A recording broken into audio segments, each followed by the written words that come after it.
Eric, I'll come to you first. Who do you think's winning the SEC this year? All right. I don't think it's that bold, but it might be bold to a couple of my guys in this chat we got here. The easy pick would be Georgia in my mind, but I'm going to go with Alabama. Okay. I like Ryan Williams. They have a very experienced offensive line coming back. Ty Simpson, very highly touted quarterback. When he joined the Crimson Tide, he beat out DeBoer's guy. They brought in another receiver that had a lot of production at Miami, and they have a lot of their defense returning. And to be honest, I just think DeBoer's a good football coach. The only thing that concerns me, will his offensive play style, survive in the SEC? If they can get that going, then I think Alabama's a dangerous team with a really good coach. And it's not like their talent left the program. No, still high level. So, I'm being real risky picking Alabama.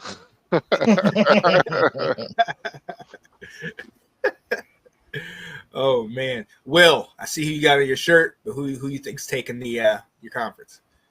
I think it's going to be Georgia.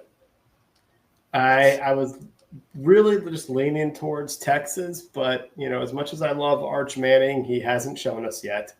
They have a great roster. They don't have too many difficult games, but that end of the season game against A&M, it could be you lose this and you're out of the championship game. So there's a lot of pressure then that you're putting on him there. So, I love the idea of Alabama too. That's a program that's got the horses there already. Georgia's got a lot of guys returning, so I'm gonna go with Georgia. Like that. Alex, what you think, man?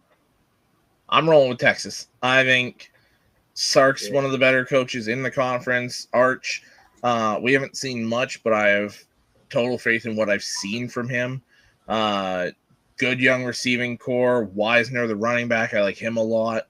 The one worry for me with Texas is that offensive line. They lost a lot there to the draft, but then you flip over to that defensive side and you got Colin Simmons and those guys on that side of the ball.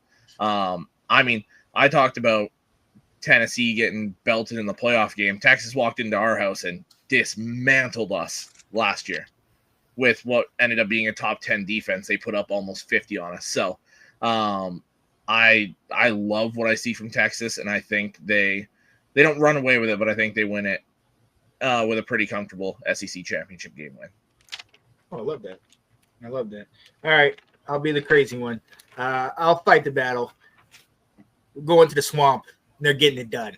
I thought about doing it just to see his reaction.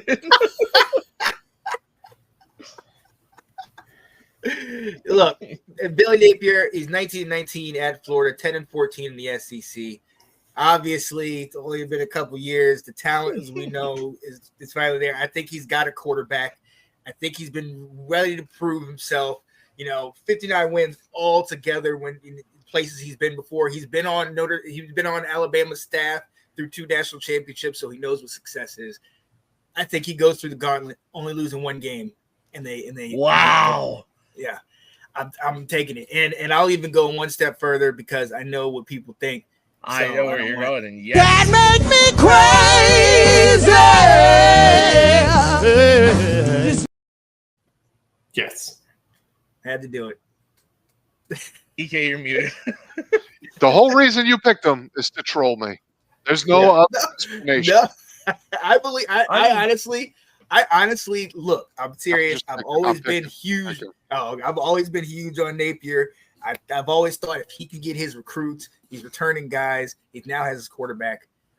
And I will say this: I wasn't going to piggyback on all three. My first thought was Alabama, clearly because Ryan Williams, but I wasn't going to piggyback on what you guys said.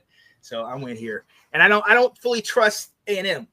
I love Marcel Reed, but I just don't know what Marcel Reed we're going to get. So with your thing though, like I said last week, in the games that DJ Legway played, they were 6-1, and that loss is he left early in the Georgia game. So with that, you can kind of say like